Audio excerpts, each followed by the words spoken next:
Em 1974, a Baixada Santista foi palco de um dos maiores crimes ambientais da história do Brasil.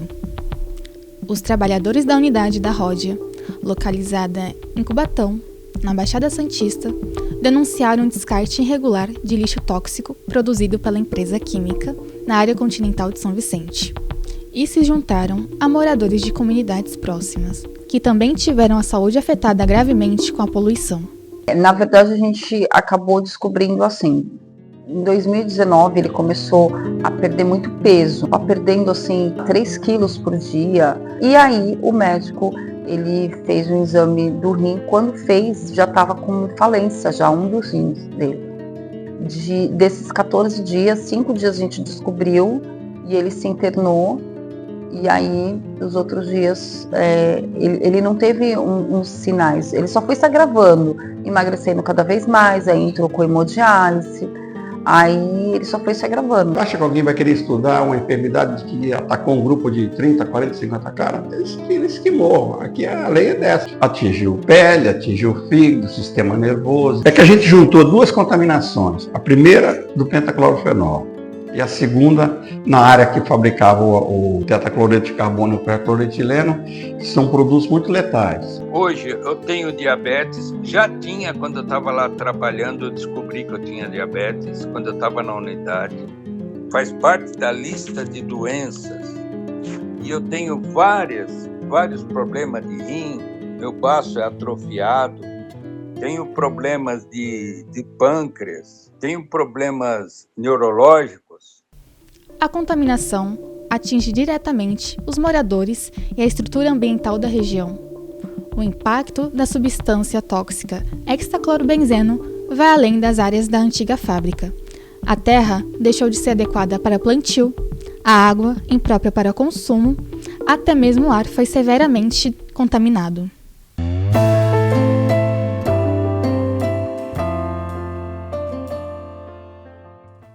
O que mais me chama a atenção na história da Ródia é a questão da dificuldade que existe do agente poluidor, do agente causador da situação, assumir a sua responsabilidade. Todo o litoral sul aqui, na região metropolitana da Baixada Santista, acabou recebendo quantidades que não são identificáveis desse material. Então, você tem em todas as cidades. Para o litoral sul, você acaba tendo alguma área em que esse material foi despejado, isso segundo relatos da própria pessoa que fez o transporte e o despejo desse material, né? São Vicente Continental é uma área bastante afetada, né? É uma área bastante populosa em relação aos locais onde foi despejado o material.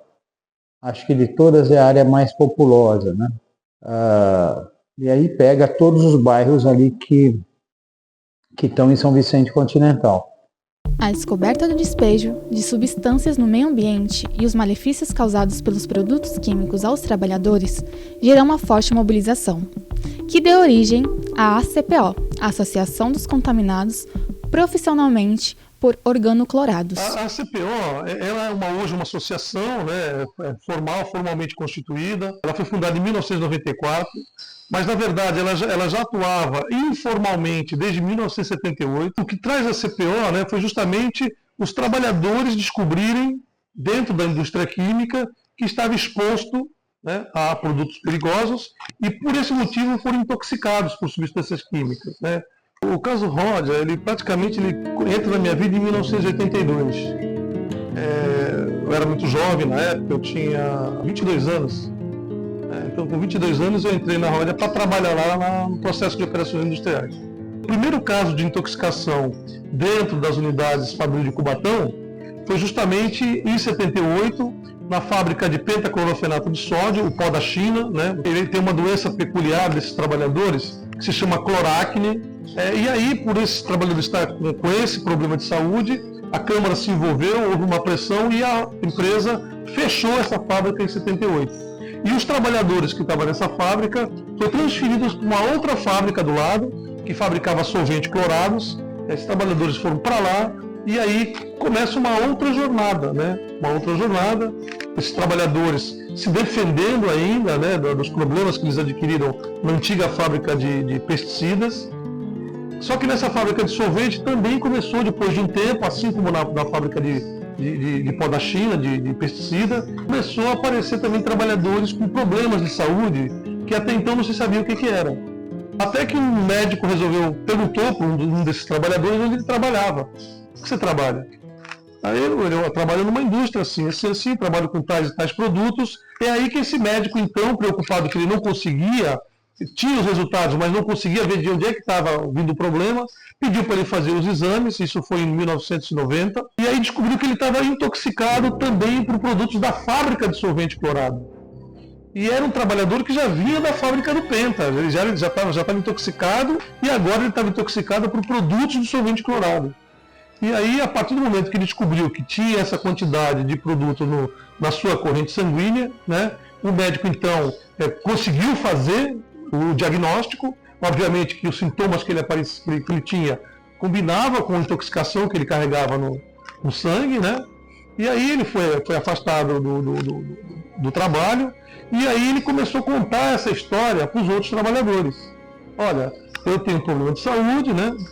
Se eu não me engano era problema de fígado na época, e vários tinham problema de fígado, e acusou que eu estava intoxicado. E é a partir daí que os outros trabalhadores, também preocupados, né, alguns já com o mesmo problema de saúde, começou a fazer os exames, isso foi no Adolfo Lutz, e todos eles começaram a apresentar a mesma intoxicação. Todos os trabalhadores foram fazer os exames, todos eles estavam intoxicados. Então, a rotina do dia era você entrar em contato com o produto e com gás às 8 horas de trabalho. A fábrica era o seguinte, a fábrica do pentaclorofenol. Nós fazíamos eram 3 reatores. Nós fazíamos o nível de fenol em cada reator, 1 tonelada de fenol. Recebia o cloro da carbocloro, que é a fábrica a nossa área era dentro da área da carbocloro. A gente recebia o cloro e fazia a reação. Ou você neutralizava e granulava, aí você tinha que ensacar um produto, em sacos de 50 quilos. Aí 1 grão. Eu entrei lá como ajudante, entendeu? E fiquei lá até o ano 2000. Depois passei para encarregado de turno. Eu fiquei de 72 até 79 na área do pentaclorofenol. Depois a fábrica foi fechada e nós passamos para a área do tetracloreto.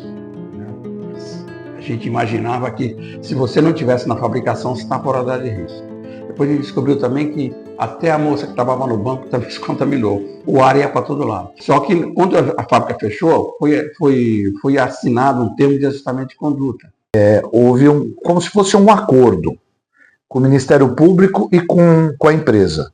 O termo de ajustamento de conduta foi feito para proteger os trabalhadores, certo? Para proteger os trabalhadores.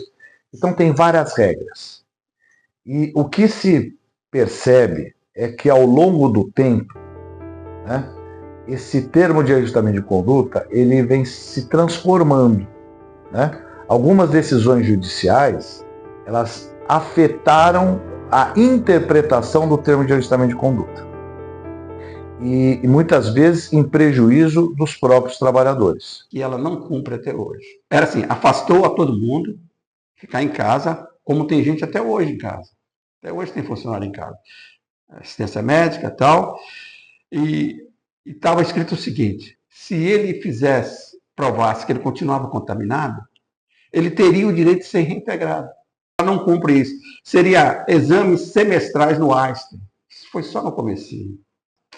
Tem gente que tem mais de 10 anos que vai chamar. O que eu tenho atualmente de assistência médica, eu tenho a Unimed, mas eu não tenho direito nem à carteirinha da Unimed. Se eu precisar de fazer consulta, eu preciso de uma guia.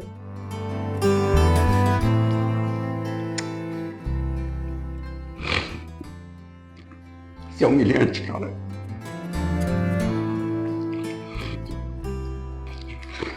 Eu preciso de uma guia autorizada por eles.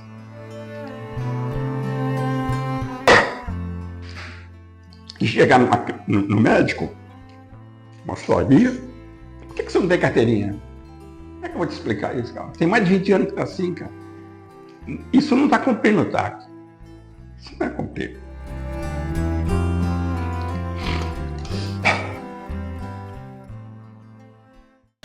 Na época em que a Ródia se fixou em Cubatão, na década de 60, empresas de outros países foram convidadas a construir empresas no Brasil, sem restrições ambientais rigorosas. Com o governo militar, era impossível para a população acessar dados sobre emissões e resíduos tóxicos. Líderes locais, como a médica sanitarista Lia Geraldo, se viam diante de uma realidade difícil de enfrentar, as consequências da industrialização descontrolada e a opressão da censura política. Em 1978, eu fui ser médica de saúde responsável, né, a diretora do Centro de Saúde de Cubatão. E, nessa ocasião, a gente vivia a ditadura militar. Nada era possível saber, nada era possível fazer, além daquilo que já estava no script do próprio Centro de Saúde. Mas era tanta poluição, era tanto problema, que era impossível, como médica sanitarista, não agir naquela situação. Mas, por assim, informações obtidas e por visitas ao território, a gente viu uma enorme quantidade de resíduos tóxicos industriais espalhados, por exemplo, na montante do rio Cubatão, etc. E, com o apoio dos jornalistas, nós recebemos informações de que a Ródia contratava caminhões terceirizados para levar o seu lixo tóxico e ser jogado aí pela estrada fora, se livrar daquilo, né? A jornalista, Fabi Mesquita, acompanhou junto com os afetados o desenrolar do caso e conta sua experiência em cobrir uma matéria jornalística sobre a denúncia da Ródia. Eu tinha esse espírito de revolucionária, de ativista, então eu queria trazer luz, né, elucidar para as pessoas sobre casos que aconteciam na nossa região e que a imprensa não cobria. Então, quando o professor que falava sempre para a gente olhar com olhos de ver, pediu para a gente escolher as pautas, a gente descobriu que ia ter essa manifestação em Cubatão, era uma manifestação contra a Ródia. E aí a gente foi pedir para ele. E aí chegando lá, era uma manifestação muito grande, até que a gente viu uma ambulância saindo. E quando a gente viu essa ambulância saindo, a gente decidiu seguir a ambulância. E era uma criança que não estava passando bem. Quando a gente viu aquele ser humano tão pequenininho, aquela menininha, passando mal, eu acho que daí, naquele momento, caiu a ficha de que o negócio era sério mesmo. Então, ela estava meio desmaiada. A contaminação, ela tem várias maneiras, né? Mas ela era uma criança que tinha um alto nível de contaminação. Então ela começou realmente a passar mal. Na verdade, a gente não conseguiu ficar até o final, porque a gente estava dentro de um hospital, eles pediram para a gente sair. Digamos que a nossa história foi até o narrar o encontro com a criança, como foi aquele momento, né? A gente não conseguiu saber muito mais sobre isso, até porque a Ródia tinha advogados, assessores, tinha toda uma indústria para impedir que essas informações saíssem de lá de dentro. Durante meu tempo de diretora, né, de saúde, eu começava a constatar, toda semana praticamente, eu tinha que ir à maternidade constatar o óbito de uma criança nascida com anencefalia. Como diretora regional de saúde, eu abri o primeiro centro de saúde do trabalhador da rede pública de saúde do país, em 1983. E aí começa uma história muito bonita, que foi os trabalhadores da Ródia procuram esse centro de saúde do trabalhador com alguns agravos à saúde, e aí começa a nossa pesquisa, nosso cuidado deles e entender os danos que aqueles produtos organoclorados produzidos na Ródia causavam na saúde deles. E a empresa já financiava, na época, eles irem em clínicas de estética para tirar esses abscessos do rosto. Eles tinham cicatrizes, né, no rosto, tal, de tanto abscesso que era extraído. E eles, então, vieram com essa queixa e nós fizemos o diagnóstico de acne clóreo. É uma doença ocupacional, é uma doença do trabalho. Nós fizemos o diagnóstico e levamos o caso ao Ministério Público. E esse grupo de trabalhadores que tinham essas cicatrizes, esses abscessos, eles eram justamente os trabalhadores que tinham trabalhado na unidade do pentaclorofenol, conhecido como pó da China. E eles se sentiam, eles relatavam assim, esse cheiro é tão ruim que eu tenho nojo de mim mesmo. Só que eles não sabiam que aquilo era do trabalho. E quando o trabalhador, ou qualquer pessoa, não sabe que a sua doença não é da sua responsabilidade, não é porque Deus quis ou porque ele teve uma fatalidade, mas foi adquirido no trabalho, quando ele tem essa consciência, ele se liberta dessa culpa, vamos assim dizer, ou dessa fatalidade. Ele passa a ser proativo, ele fala, então eu tenho direitos. Isso foi imposto para mim. Eu sofro de uma coisa que foi imposta para mim. Olha, o que as empresas faziam muito tempo naquela época, e fazem, ainda tentam fazer todo o tempo, é esconder do trabalhador que a doença que ele tem é decorrente do trabalho. Eu trabalhei vou olhar aqui na minha profissional, 21 de julho de 86 a 20 de dezembro de 99, que a gente usava uma roupa de ar mandado, né, uma roupa inflável, tá? Só que o compressor ficava dentro da área contaminada também. EPI, era o óculos, máscara Combitox, não era máscara panorâmica, era máscara Combitox, com filtro de carvão ativado, mas também, você sabe que a máscara Combitox é uma máscara de fuga, não é uma máscara de uso contínuo, tá? Não é prolongado, é só uma máscara de fuga. Então, a gente, mesmo no ambiente, a gente não usava máscara direto no rosto, não usava, tá? E a gente usava também, lá em Samaritá, uma roupa descartável, né? Uma roupa descartável por baixo, assim, a gente usava a roupa e entrava na outra roupa inflável.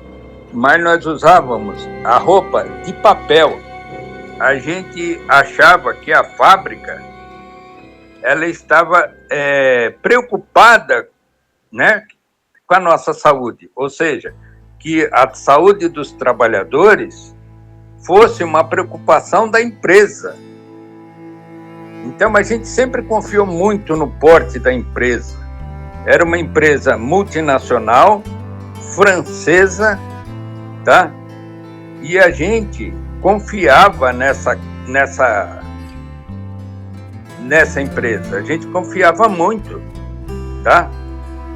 Quando foi em 93, nós fomos fazer, se eu não me engano, foi por conta, para fazer os exames lá no Adolfo Lutz, de contaminação por hexacloropenzeno, tá?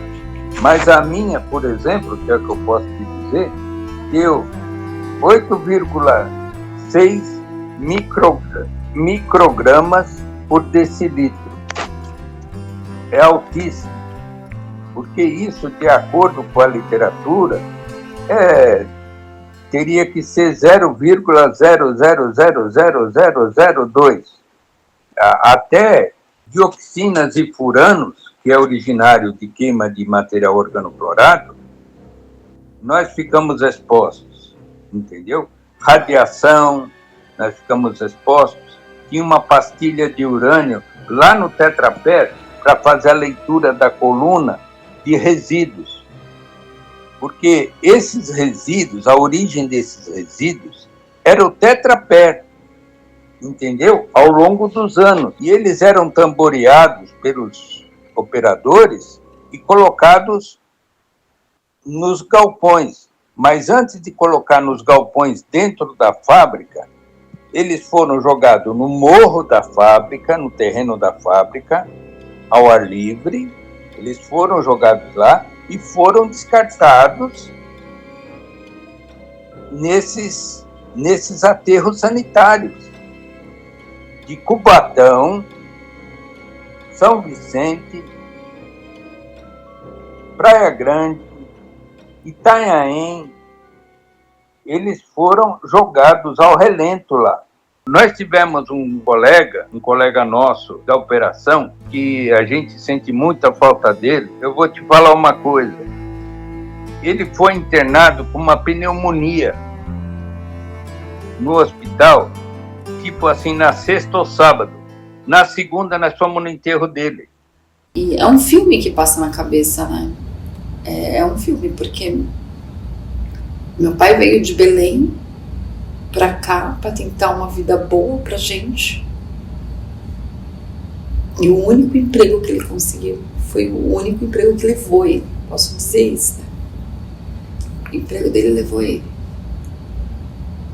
Em 86 ele veio para adquirir um ambiente mais confortável, uma moradia pra gente, e que a gente passava um pouco de dificuldade, mas nada assim tão humilhante, nada assim tão apertado, mas a gente passava. Então ele queria uma qualidade de vida melhor, então ele veio para cá em 86, e foi quando ele conseguiu esse emprego na Rodia, né? Era uma multinacional.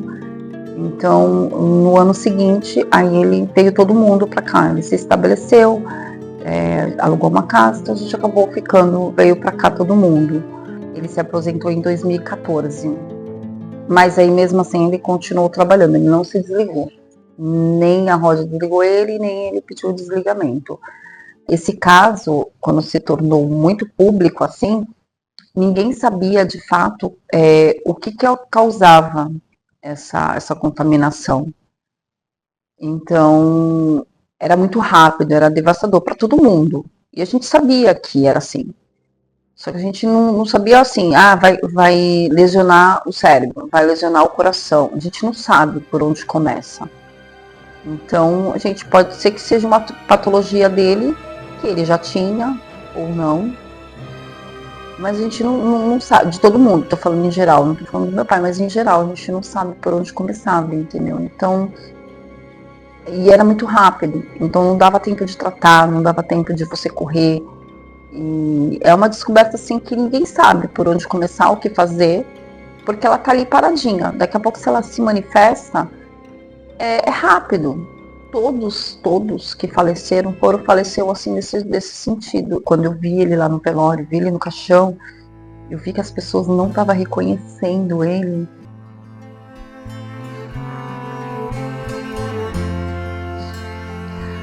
Olha, a Rodia, ela não deu nenhum apoio. Ela não deu nenhum suporte. Esse tempo que ele ficou internado, eu não recebi um telefonema da Rodia.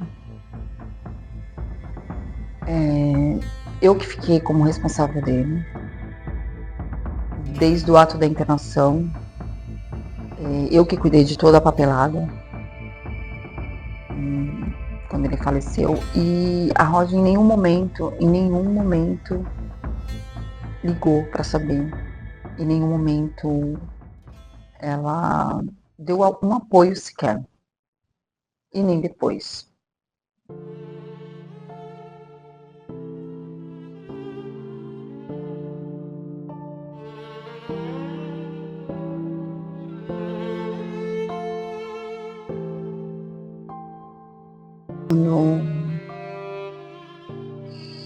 Os 30 anos do caso Rodia foi na Assembleia, e eu falei assim, o que vai impactar, né? Eu ir lá sozinha, vou estar representando bem meu pai, mas eu acho que uma foto, ele não tá mais aqui, mas uma foto eu acho que vai impactar. E é de fato, porque eu coloquei até a data, porque foi exatamente a data, né? 2018 para 2019, nem 6 meses, né? Para ver como que meu pai mudou. Todo mundo que olhava se espantava. E isso porque meu pai não faleceu com esse peso. Ele faleceu ainda pior. E aí eu falei, vai impactar, e isso vai Eu acredito que vai fazer as pessoas ter fé e esperança para poder seguir com todos os processos.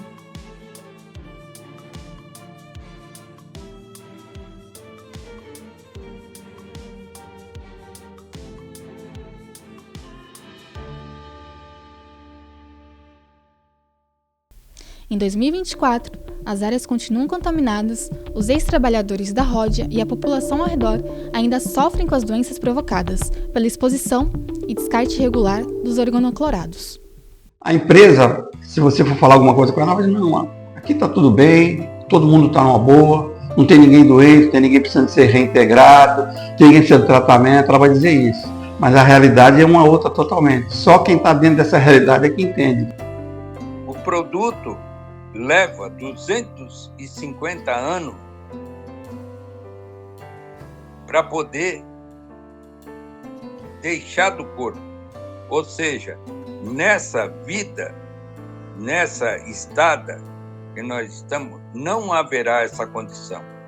Nenhum trabalhador vai se ver livre desse produto, porque também a empresa nossa, a nossa empresa, é a maior empresa farmacêutica do país. E tem várias unidades de produtos farmacêuticos, vários laboratórios. Mas nós nunca tomamos um comprimido para normalizar nossa situação. E eu espero que esse tema volte para a mídia e que as pessoas percebam que as pessoas que estão ali são tão nossos irmãos quanto os que estão em outros territórios mais privilegiados e que a gente se posicione, porque não fomos nós que fomos afetados, mas isso não significa que nós não temos nada com isso. A CPO ela vai continuar, né, trabalhando sempre na defesa, nessa área.